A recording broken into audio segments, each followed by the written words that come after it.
पिछली क्लास में हमने ट्रांसफॉर्मेशन पे बात की थी और आज हम ऑर्डर पे बात करेंगे। वैसे तो ट्रांसफॉर्मेशन के बाद अलाइन एंड डिस्ट्रीब्यूशन का ऑप्शन है, लेकिन अलाइन एंड डिस्ट्रीब्यूशन के ऑप्शन को हम अपनी क्लास नंबर 14 में डिटेल के साथ देख चुके हैं। मैं उस क्लास का लिंक ऊपर दे दूंगी। अगर आपने वो क्लास नहीं देखी तो आप देखकर अलाइन एंड डिस्ट्रीब्यूशन के ऑप्शन को सीख सकते हैं। मैं हूं आपकी टीचर मुबीना बारी और आप देख रहे हैं एफर्ट फॉर सक्सेस। मज़ीद वीडियोस और अपडेट के लिए आप हमारी वेबसाइट विजिट कर सकते हैं। उसके अलावा आप हमें हमारे फेसबुक पेज पर भी फॉलो कर सकते हैं। और अगर मैं ऑर्डर ऑप्शन पे आऊँ तो इसमें मौजूद तमाम ऑप्शन हाइड हैं। वो इसलिए हाइड हैं कि हमने कुछ भी ड्रॉ नहीं किया हुआ। अगर हम कुछ ड्रॉ करते हैं, हमारे पास वर्क के लिए कुछ होता है, तो ही ये ऑप्शन वर्किंग ऑर्डर में होते हैं। तो मैं यहाँ कुछ शेप ड्रॉ कर लेती हूँ।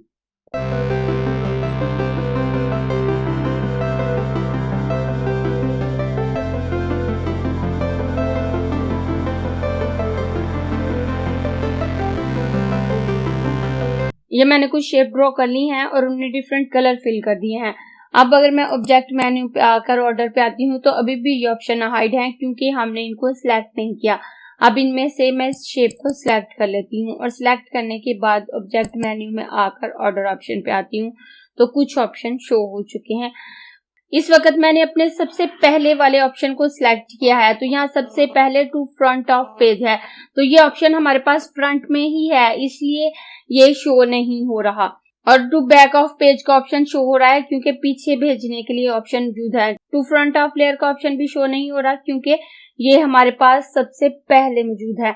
और अगर मैं किसी दरमियान वाले ऑब्जेक्ट को सिलेक्ट करती हूँ, मैं स्काई ब्लू पॉलीगॉन को सिलेक्ट कर लेती हूँ और ऑब्जेक्ट मेन्यू में आकर ऑर्डर ऑप्शन पे आऊँ तो आप देखें तमाम ऑप्शन शो हो चुके हैं। अब अगर इसको मैं फ्रंट पे लाना चाहती हूँ, अपने पेज के बिल्कुल फ्रंट पे, तो टू फ्रंट ऑफ पेज पे क्लिक करूंगी तो ये मेरे पेज के फ्रंट में आ गया। अब ये तमाम ऑब्जेक्ट से आगे आ चुका है। और ऑब्जेक्ट मेन्यू में आकर दोबारा ऑर्डर ऑप्शन पे आऊँ तो next option to back of page है। अब अगर मैं इस पे क्लिक करती हूँ तो ये पेज के सबसे पीछे चला जाएगा, तमाम ऑब्जेक्ट के पीछे चला जाएगा। इससे पहले ये इस ब्लू ऑब्जेक्ट के पीछे था, लेकिन हमने इसे सबसे पीछे भेजा तो ये सबसे पीछे चला गया। उसके बाद मैं दोबारा ऑर्डर ऑप्शन पे आऊँ तो टू फ्रंट ऑफ लेयर है और इसका शॉर्टकट की शिफ्ट पेज अप है, इससे भी ये तमाम लेयर्स के आगे आ जाएगा। अगर मैं इस पे क्लिक करती हूँ तो आप देखें ये सबसे आगे आ गया। अगर मैं इस सबसे बैक वाले सर्कल को सिलेक्ट करती हूँ और ऑब्जेक्ट मेन्यू में आकर ऑर्डर ऑप्शन पे आकर टू फ्रंट ऑफ लेयर के ऑप्शन पे क्लिक करती हूँ तो आप देखें ये सबसे फ्रंट में आ जाएगा। अब मैं जिस भी ऑब्जेक्ट को पीछे भेजना चाहूँ उसे पीछे भेज सकती हूँ। मैं इसी को सिलेक्ट रहने देती हूँ और ऑब्जेक्ट मेन्यू में आकर ऑर्डर ऑप्शन पे आऊँ तो टू बैक ऑफ लेयर है और शिफ्ट पेज डाउन इसकी शॉर्टकट की है। अगर मैं इस पे क्लिक करूँ तो ये सबसे पीछे चला गया। और उसके बाद मैं इस पिंक रेक्टेंगल को सिलेक्ट कर लेती हूँ और ऑब्जेक्ट मेन्यू में आकर ऑर्डर ऑप्शन पे आऊँ तो नेक्स्ट ऑप्शन हमारे पास फॉरवर्ड 1 है और कंट्रोल पेज अप इसकी शॉर्टकट की है। अगर मैं इस पे क्लिक करती हूँ तो ये सिर्फ एक स्टेप आगे आएगा। इससे पहले इस ब्लू पॉलीगॉन के पीछे था तो अब ये इसके आगे आ गया। अब दोबारा अगर मैं इसको सिलेक्ट करूँ और सिलेक्ट करके ऑब्जेक्ट मेन्यू में आऊँ और ऑर्डर ऑप्शन पे आकर फॉरवर्ड 1 पे क्लिक करूँ तो ये एक स्टेप मजीद आगे आ जाएगा। और अगर मैं इसे वापस पीछे भेजना चाहती हूँ तो मैं ऑब्जेक्ट मेन्यू में आऊंगी, ऑर्डर ऑप्शन पे आऊंगी और बैक 1 पे क्लिक करूंगी तो ये एक स्टेप पीछे जाएगा। और मैं दोबारा ऑब्जेक्ट मेन्यू में आकर ऑर्डर ऑप्शन पे आऊंगी, बैक 1 पे क्लिक करूंगी तो आप देखें ये एक स्टेप मजीद पीछे चला गया। उसके बाद मैं इस ऑरेंज रेक्टेंगल को सिलेक्ट कर लेती हूँ और ऑब्जेक्ट मेन्यू में आऊँ, ऑर्डर ऑप्शन पे आऊँ तो next option in front of है। अगर मैं इस पे क्लिक करती हूँ तो मेरे पास इस तरह का कर्सर आ जाता है। अब मैं जिस ऑब्जेक्ट पे सिलेक्ट करूंगी ये उसके आगे आ जाएगा। अगर मैं इस ब्लू पॉलीगॉन पे क्लिक करूं तो ये इस ब्लू पॉलीगॉन के आगे आ गया। और मैं दोबारा ऑब्जेक्ट मेन्यू में आऊंगी, ऑर्डर ऑप्शन पे आऊंगी और उसके बाद बिहाइंड है। अगर मैं इस पे क्लिक करती हूँ और जिस ऑब्जेक्ट पे भी मैं क्लिक करूंगी ये उसके पीछे चला जाएगा। अगर मैं इस वाले ऑब्जेक्ट पे क्लिक करूं तो ये इसके पीछे चला जाएगा। मैं दोबारा ऑर्डर ऑप्शन पे आती हूँ। फॉरवर्ड 1 या बैक 1 के ऑप्शन से हम एक एक स्टेप अपने ऑब्जेक्ट को पीछे भेज सकते हैं। जितनी दफा भी हम अपने ऑब्जेक्ट को सिलेक्ट करके फॉरवर्ड 1 करेंगे वो हर ऑब्जेक्ट से एक स्टेप आगे आता जाएगा। और बैक वन से हम उसे एक एक स्टेप बैक भेज सकते हैं, लेकिन इन फ्रंट ऑफ या बिहाइंड के ऑप्शन से हम जिस ऑब्जेक्ट पे क्लिक करें वो उसके पीछे चला जाएगा। और उसके बाद इसमें लास्ट ऑप्शन रिवर्स ऑर्डर है, इससे हमारे ऑब्जेक्ट रिवर्स हो जाएंगे। जो सबसे ऊपर है वो सबसे पीछे चला जाएगा और जो सबसे पीछे है वो सबसे आगे आ जाएगा। इस वक्त ये सायान पॉलीगॉन हमारे पास सबसे फ्रंट में है और ये ऑरेंज रेक्टेंगल सबसे पीछे है। मैं इन सबको एक साथ सिलेक्ट करूंगी और सिलेक्ट करने के बाद ऑब्जेक्ट मेन्यू में आऊंगी, ऑर्डर ऑप्शन पे आकर रिवर्स ऑर्डर पे क्लिक करूंगी तो आप देखें ऑरेंज वाला ऑप्शन मेरे पास सबसे पहले आ गया और ब्लू वाला सबसे पीछे। ये उल्ट हो जाएंगे, जिस भी तरतीब से ये आगे आ रहे हैं उसी तरतीब से ये पीछे जाना शुरू हो जाएंगे। और मैं दोबारा ऑब्जेक्ट मेन्यू में आकर ऑर्डर ऑप्शन पे आऊं और दोबारा रिवर्स ऑर्डर पे क्लिक करूं तो ये दोबारा रिवर्स हो जाएंगे। उसके बाद मैं दोबारा ऑब्जेक्ट मेन्यू में आती हूँ तो ऑब्जेक्ट मेन्यू में नेक्स्ट ऑप्शन हमारे पास कंबाइन का है। कंबाइन ऑप्शन से हम अपने ऑब्जेक्ट को कंबाइन कर सकते हैं और उसके बाद अगर हमने कंबाइन किया है तो ब्रेक अपार्ट से उनको वापस अलहदा कर सकते हैं। ग्रुप ऑप्शन से हम अपने ऑब्जेक्ट को ग्रुप कर सकते हैं। और अगर शेपिंग पे आऊं तो उसमें हमारे पास weld, trim, intersect, simplify, front minus back, back minus front, boundary और शेपिंग के ऑप्शन है। और जब हम दो ऑब्जेक्ट को एक साथ सिलेक्ट करते हैं तो ये तमाम ऑप्शन हमारे पास यहाँ पे भी आ जाते हैं। और इन तमाम ऑप्शन को हम अपनी क्लास नंबर 13 पिक टूल के नाम से जो क्लास है उसमें डिटेल के साथ देख चुके हैं, इसलिए यहाँ मैं दोबारा से आपको वो ऑप्शन नहीं बताऊंगी। अगर आपने मेरी पिक टूल के नाम से क्लास नंबर 13 देखी है तो आप इन ऑप्शन को अच्छे से सीख चुके होंगे। और अगर आपने क्लास नहीं देखी उसका लिंक दे दूंगी, आप उस पर क्लिक करके उस क्लास को देख सकते हैं और इन ऑप्शन को सीख सकते हैं। और मजीद आगे मैं जिन दो ऑप्शन पे बात करूंगी वो हाइड और लॉक हैं। हाइड ऑप्शन से हम किसी भी ऑब्जेक्ट को हाइड कर सकते हैं। मैं अपने इस ऑब्जेक्ट को सिलेक्ट करूंगी और ऑब्जेक्ट मेन्यू में आऊंगी। ऑब्जेक्ट मेन्यू में आकर मैं हाइड ऑब्जेक्ट के ऑप्शन पे क्लिक करूं तो वो ऑब्जेक्ट यहाँ से हाइड हो चुका है, वो मौजूद है, यहाँ पे हमें नजर नहीं आ रहा। ये ऑप्शन हम कई तरह से यूज कर सकते हैं।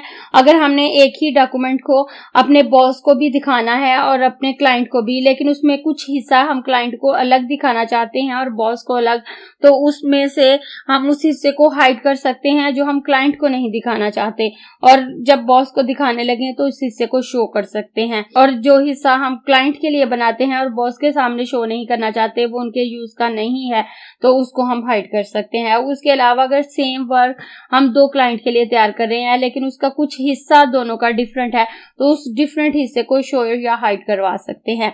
अब यहाँ पे मेरा ये ऑब्जेक्ट हाइड है। मैं ऑब्जेक्ट मेन्यू में आऊंगी, हाइड ऑप्शन पे आकर शो ऑल ऑब्जेक्ट पे क्लिक करूंगी तो ये मेरे पास शो हो जाएगा। इसके अलावा अगर मैं इस ऑप्शन को हाइड करना चाहूँ तो मैं ऑब्जेक्ट मेन्यू में आऊंगी और यहाँ से हाइड ऑप्शन में आऊंगी और हाइड ऑब्जेक्ट पे क्लिक कर दूंगी तो ये ऑप्शन हाइड हो गया। उसके बाद मैं इस ऑब्जेक्ट को सिलेक्ट करूंगी, ऑब्जेक्ट मेन्यू में आऊंगी और हाइड ऑब्जेक्ट पे क्लिक करूंगी तो ये ऑब्जेक्ट भी हाइड हो गया। मैं एक साथ एक से ज्यादा ऑब्जेक्ट भी हाइड कर सकती हूँ। और मैं ऑब्जेक्ट मेन्यू में आकर हाइड ऑप्शन पे आऊं और शो ऑल ऑब्जेक्ट पे क्लिक करूं तो ये शो हो जाएंगे। उसके बाद नेक्स्ट ऑप्शन हमारे पास लॉक है। लॉक ऑब्जेक्ट से हम किसी भी ऑब्जेक्ट को लॉक कर सकते हैं और वो अपनी जगह से मूव नहीं करेगा। और ये ऑप्शन हमारे लिए बहुत ही यूजफुल होता है जब हम एडवांस लेवल पे वर्क कर रहे होते हैं। अगर हम अपने बैकग्राउंड में कोई भी इमेज लगाते हैं या रेक्टेंगल लगाकर कलर फिल करते हैं तो जब हम उसके ऊपर काम कर रहे होते हैं तो जब हम ऊपर के ऑब्जेक्ट की सिलेक्शन लेते हैं तो कई दफा ऐसा होता है कि हमारे नीचे का ऑब्जेक्ट सिलेक्ट हो जाता है और हमें काम करने में डिस्टर्बेंस होती है। तो उस सिचुएशन से बचने के लिए हम किसी भी ऑब्जेक्ट को लॉक कर सकते हैं। मैं यहाँ से कुछ ऑब्जेक्ट डिलीट कर देती हूँ, इसको साइड पे करती हूँ, इस रेक्टेंगल को थोड़ा बड़ा कर लेती हूँ। ये मैंने इस रेक्टेंगल को बड़ा कर लिया। उसके बाद मैं इस रेक्टेंगल को उठा के यहाँ पे रख। अब सपोज करें ये ऑरेंज कलर मैंने इसके बैकग्राउंड में लगाया है और ये ऊपर मेरा वर्क है। तो कई दफा ऐसा होता है कि जब मैं वर्क कर रही हूँ, अपने वर्क को सिलेक्ट करती हूँ तो मेरा बैकग्राउंड मूव करने लगता है और वो अपनी जगह से हिल जाता है। और स्पेशली जब हम काफी सारा काम कर लेते हैं, उस पर टेक्स्ट सिलेक्ट कर लेते हैं, उस पर लोगो सिलेक्ट कर लेते हैं और कोई ऑब्जेक्ट इमेजेस वगैरह सिलेक्ट कर लेते हैं, और उसकी सेटिंग के दौरान अगर नीचे से बैकग्राउंड ही इधर उधर हो जाता है तो हमारा सारा काम खराब हो जाता है और हमें वापस काफी मेहनत करनी पड़ती है। तो उस सिचुएशन से बचने के लिए हम उस ऑब्जेक्ट को लॉक कर लेते हैं। उसके लिए मैं इस ऑरेंज रेक्टेंगल को सिलेक्ट करूंगी, ऑब्जेक्ट मेन्यू में आऊंगी और लॉक ऑप्शन पे आकर लॉक ऑब्जेक्ट पे क्लिक करूंगी। तो आप देखें आपको ये लॉक के निशान नजर आ रहे हैं। अब ये ऑब्जेक्ट लॉक हो चुका है। अब मैं इसको उठा के मूव करूं, कुछ भी करूं, इसे सिलेक्ट करने की कोशिश करूं, ये सिलेक्ट नहीं होगा। अब इसके ऊपर मैं फ्रीली काम कर सकती हूँ, मैं जैसे भी काम करूं इसके ऊपर कहीं भी क्लिक होगा, ये ना तो सिलेक्ट होगा ना अपनी जगह से मूव करेगा जब तक मैं इसको अनलॉक नहीं कर देती। जरूरी नहीं है कि आप बैकग्राउंड ही लॉक करें, आप उसके ऊपर जो ऑब्जेक्ट जिनके साथ वर्क कर रहे हैं उनको भी लॉक कर सकते हैं। आप किसी भी ऑब्जेक्ट को लॉक कर सकते हैं। इसके बाद मैं एक और रेक्टेंगल ड्रॉ करती हूँ और ड्रॉ करने के बाद इसमें येलो कलर फिल कर देती हूँ और ऑब्जेक्ट मेन्यू में आकर लॉक ऑब्जेक्ट पे आऊं, इसको लॉक कर देती हूँ। और अब दोबारा मैं इस पे आऊं तो लॉक ऑब्जेक्ट पे आऊं तो आप देखें अनलॉक ऑब्जेक्ट और अनलॉक ऑल ऑब्जेक्ट का ऑप्शन शो हो चुका है। अब इस वक्त मैं अनलॉक ऑब्जेक्ट पे क्लिक करूं तो मेरा वही ऑब्जेक्ट अनलॉक होगा जो कि सिलेक्ट है। इस वक्त मेरा येलो बॉक्स सिलेक्ट है और अगर मैं अनलॉक ऑब्जेक्ट पे क्लिक करूंगी तो सिर्फ ये अनलॉक होगा, और अगर मैं अनलॉक ऑल ऑब्जेक्ट पे सिलेक्ट करूंगी तो मेरे दोनों एक साथ अनलॉक हो जाएंगे। मैं अनलॉक ऑब्जेक्ट पे क्लिक करूंगी तो आप देखें ये अनलॉक हो चुका है। अब मैं इसे मूव कर सकती हूँ, कुछ भी कर सकती हूँ और डिलीट भी कर सकती हूँ। और उसके बाद अगर मैं इस ऑप्शन को अनलॉक करना चाहूँ तो मैं ऑब्जेक्ट मेन्यू में आऊंगी और लॉक ऑप्शन पे आकर अनलॉक ऑल ऑब्जेक्ट पे क्लिक करूंगी तो मेरे तमाम ऑब्जेक्ट एक साथ भी अनलॉक हो जाएंगे अगर मैंने एक से ज्यादा ऑब्जेक्ट को लॉक किया है। अगर आपको ये क्लास पसंद आई है तो लाइक कीजिए, अपने दोस्तों के साथ शेयर भी कीजिए ताकि वो भी सीख सके। आप अपने क्वेश्चंस और व्यूज नीचे कमेंट बॉक्स में लिख सकते हैं और अगर आपने चैनल सब्सक्राइब नहीं किया तो प्लीज सब्सक्राइब कीजिए ताकि आपको आने वाली वीडियोस का नोटिफिकेशन फौरन से मिल सके।